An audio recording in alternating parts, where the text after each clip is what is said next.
Hey, I had some another great luck here at the thrift stores in as far as photo finds.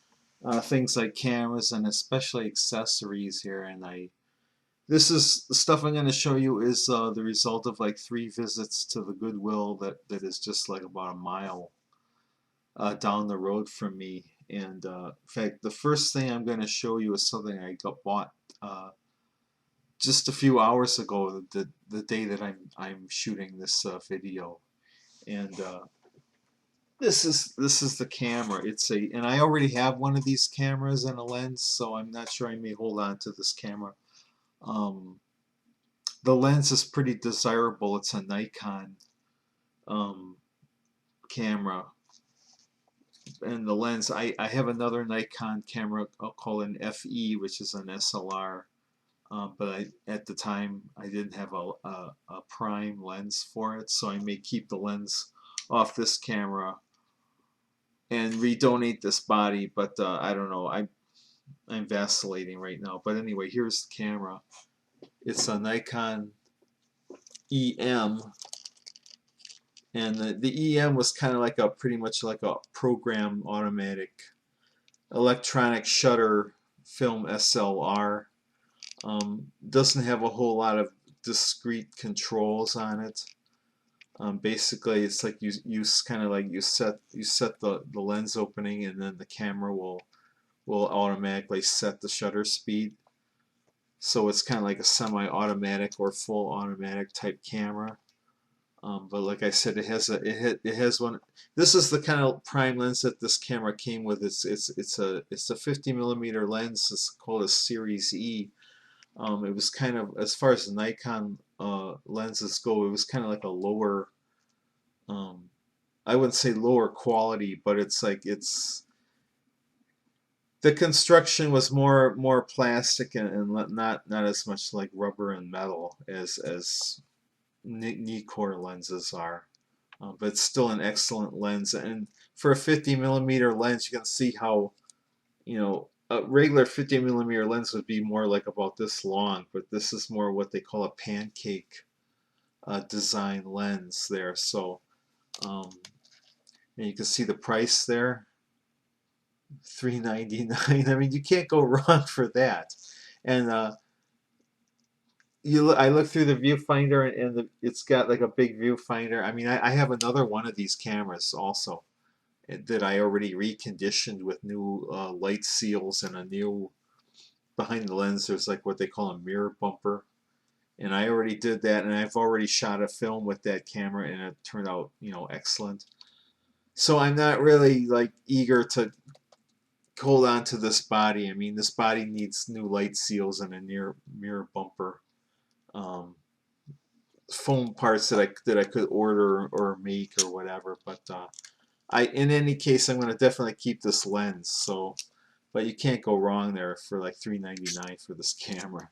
I already tested it. I mean, there was an old battery in here, and I took it out. It wasn't working. Um, but the battery compartment was clean. The battery did not leak or anything. It takes modern silver oxide batteries. Like I said, I have a similar camera here. In fact, let me show you real quick. This is the one that I've already. In fact, I already bought this case for it, and this is the one I have with a you know. I mean, this thing is like in mint condition. It works perfectly. So I don't know. I may hold on to that body in any case and use that lens on another camera. Some other things I got here. These are kind of I would say unusual. They're kind of like neat little accessories. They're these vintage little film holders. They have a little loop that you put around like your camera strap, so you always have an extra roll of film or whatever. And I got like 4 of these. Couple of these they say Vietnam on them.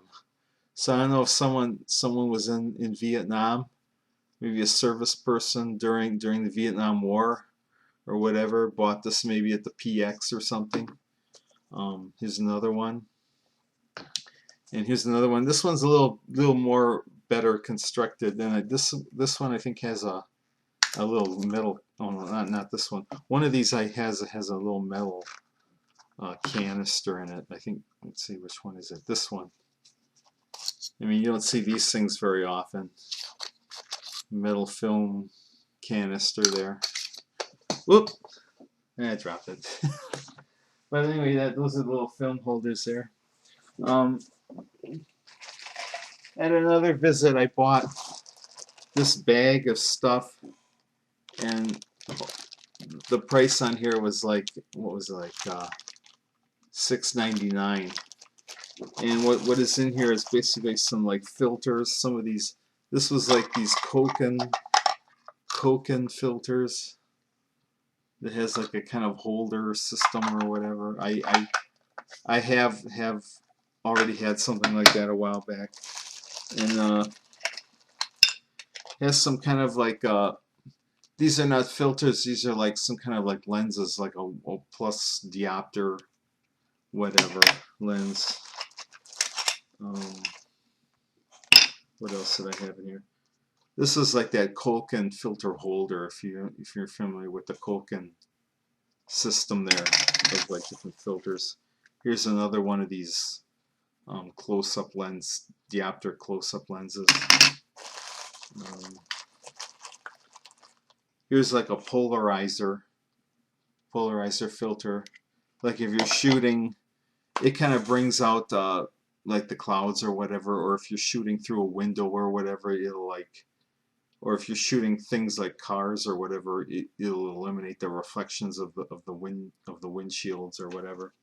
I also had a lens in here.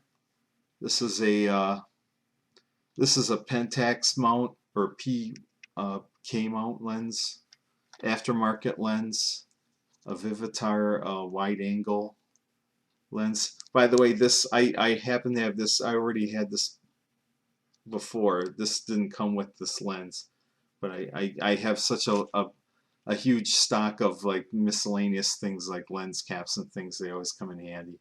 But this is a wide angle lens here, and all that stuff I just showed you was in this bag for like, you know, $7 there. So quite a cool deal. I'm always on the lookout for like accessories and stuff like that. This was also a cool find I showed in a previous video real quick. This is a light meter. It's a CBS battery powered light meter. It's a Gossen Luna Pro, and I've already downloaded and printed a manual for this. If you're looking for manuals for vintage cameras and photo equipment, go to a guy named Mike Butkus, Butkus. He has a website called like Orphan Cameras where you can. He has scanned and printed manuals for all kinds of cameras and other photo equipment, and I've already printed a manual for this. I mentioned too in this other video that this takes older mercury batteries, but there are ways you can like adapt hearing aid batteries, and I already have these little like they're like these little aluminum like bowls that were like the same size as the old mercury batteries, and you take a certain size zinc air mercury battery or zinc air hearing aid batteries that fit into those, and that they're the same voltage. So I haven't tried it yet with this, but I have every reason to believe that it will work. This will work, and it will work accurately, just like it would with the old mercury battery there.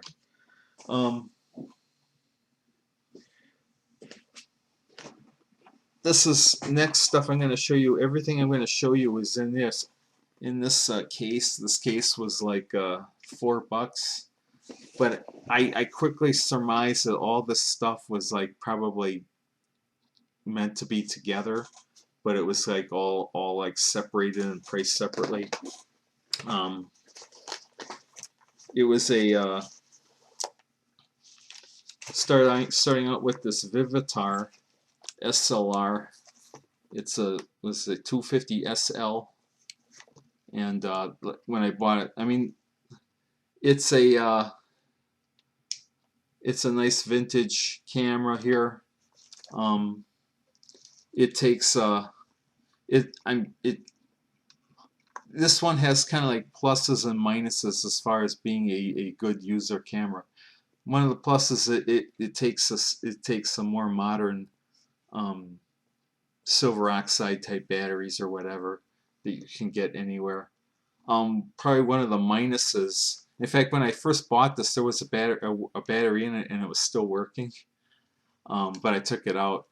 I don't know how old it was, but one of the minuses I found out though, this is as far as metering goes. This does not meter at full aperture. So what I'm saying is like when you want to take a picture and then you want to set the meter, it's a match needle mechanical SLR. It has, so you don't absolutely need a battery for it. But to meter this, you have to like stop down to get the right exposure. It's like when you want to meter, it's like you have to like stop down the aperture, so what you see through the viewfinder will get brighter or dimmer. It's not like you can like set it and then the lens stays like all the way open for viewing, and then it doesn't stop down right when you take the picture. You have to meter and stop it down to get to meter the exposure and then take it. And that sounds like a kind of long-winded way of explaining it, but it is a nice, pretty nice camera. It's all metal. All the controls are metal, which I really like. There's no cheap plastic or anything on here. And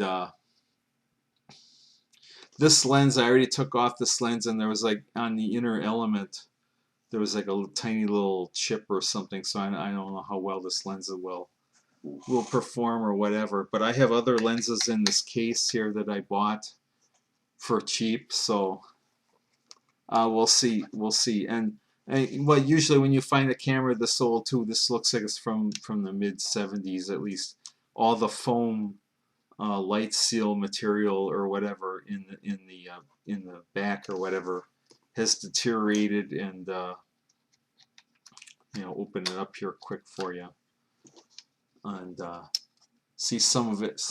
Maybe you can't see, some of it is kind of like stuck on there from the inner channels. And then usually on the door edge, there's usually a foam strip that is kind of like deteriorated. So I would have to either make or order new foam light seals, or I could actually make, if it's a simple one like this, I have some felt material that has adhesive backing, and then I can use like some cotton yarn of a certain thickness. It's like, I think it's called 3-ply cotton yarn, and I've done that with some other cameras, and I've tested them, and it's worked fine. But I'm not sure if I'll keep this camera. Maybe I will, but I have so many cameras right now, it's like this is not exactly a priority. But that's the Vivitar there camera.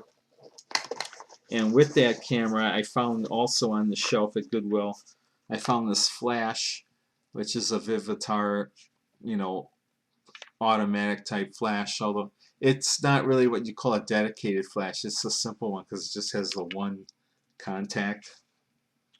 But it was probably meant with this camera. So, and I already checked the battery compartment.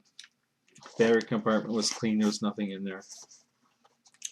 And I also found this here. This is a what you call a teleconverter, and you just put that between the body and your regular lens, and it extends the focal length of that lens there. It's like, so you can have like a probably like 80 or 100 millimeter or lens there from your regular 50 millimeter lens. Also in here I found this. This is a nice aftermarket lens there. How much is it? $6.99. This is a Tokina, or I'm sorry, not Tokina. It's a Tamron, and it's a what does it go from? So I can put my glasses on or whatever. It's like a 200 to like 80 or something millimeter telephoto there. I haven't even cleaned this up yet, but it has like a you can see that there's the objective there, and it has a nice little extended built-in, see a built-in lens shade. It just retracts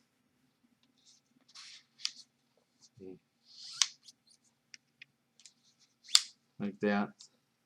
And all this stuff is a what you call a screw mount. There's a lens cap here.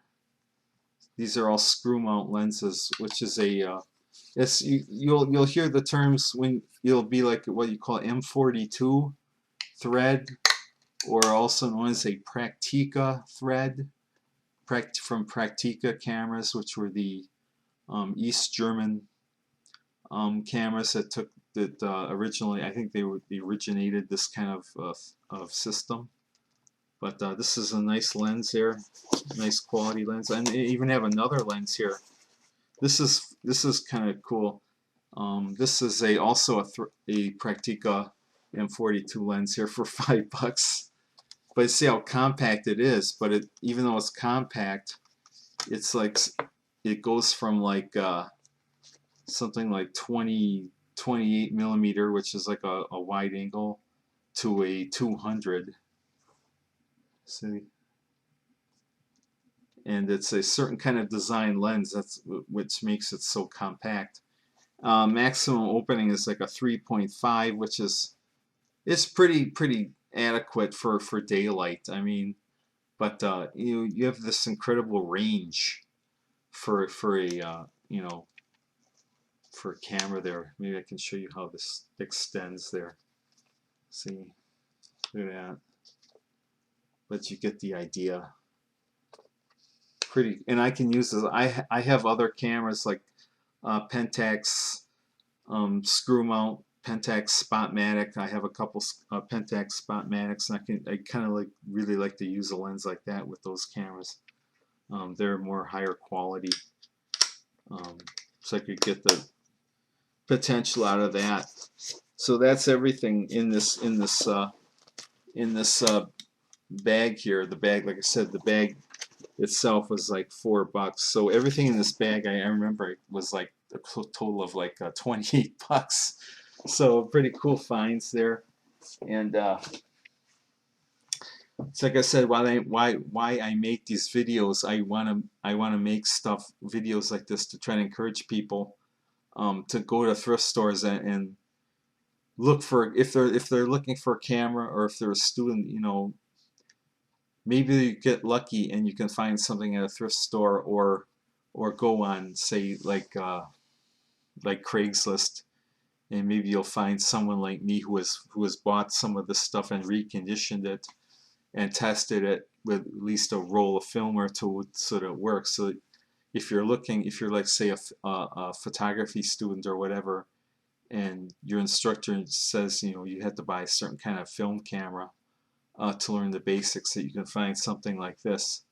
Of course, you're going to pay a decent price for it, but at least you'll get something that someone has lovingly reconditioned and used, and wishes to pass it on for a decent price for what it's worth.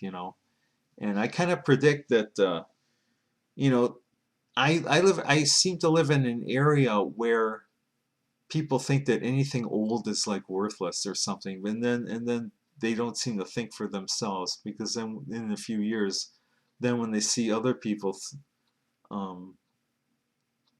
buy something for a premium price because it's like collectible, then all of a sudden then they want it back, and they're willing to pay some really high price for it.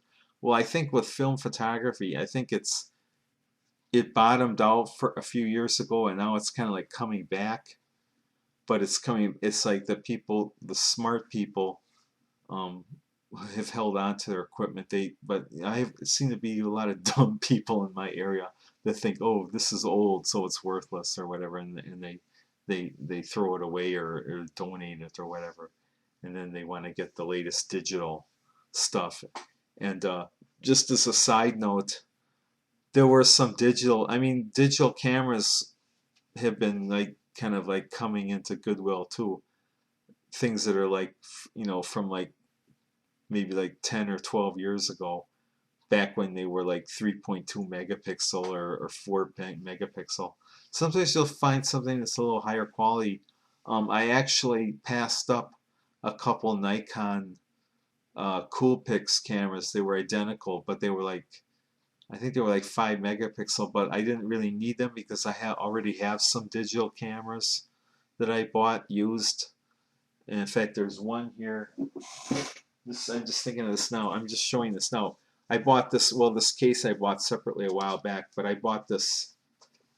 I've actually had this a while, and I haven't really used it much until lately. But this is a SD1000 or whatever, and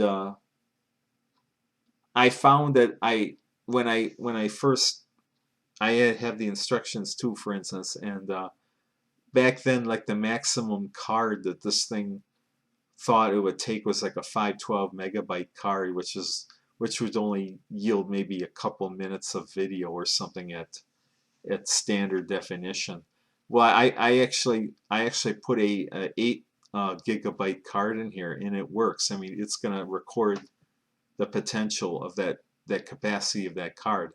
Whereas a few years ago, I had a SD400 that I bought off of eBay, for instance, and I tried putting that 8 gigabit card in there, and it wouldn't register it. So it's like the firmware of that older camera would not tolerate the capacity of that card, if you know what I mean. But this one does. I mean, I've taken some test videos of this, and it seems to work fine. So probably on my YouTube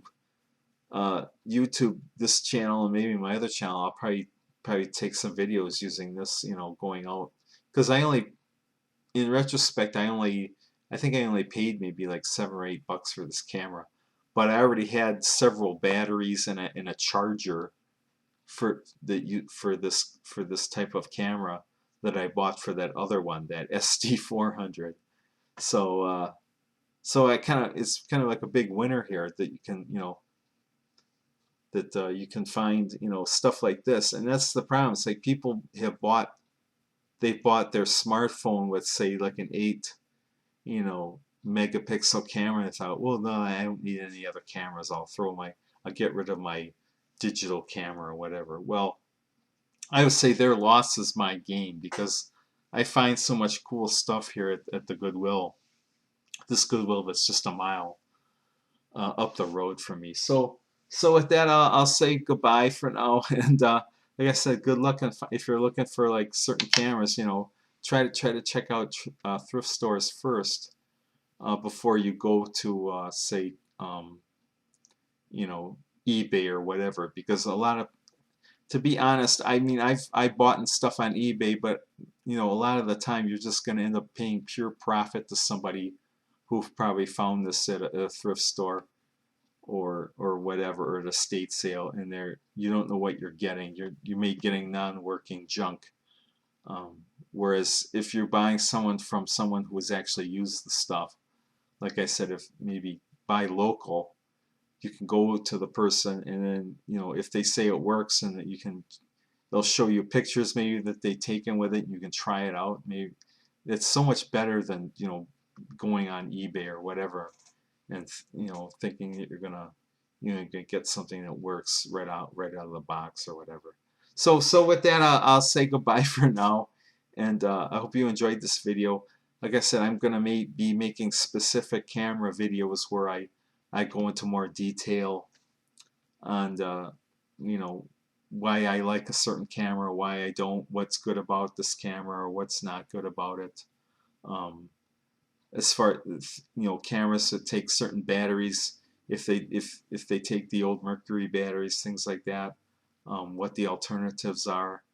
And I have at least a dozen cameras that I've already reconditioned and tested and shot at least one film with, and I haven't even started making videos about that. So with that, I hope if you like this kind of videos, that you look forward to watching them. And if you don't subscribe, feel free to subscribe. I think you'll enjoy what you see there. So with that, thanks a lot for now, and hope to see us here real soon. Bye.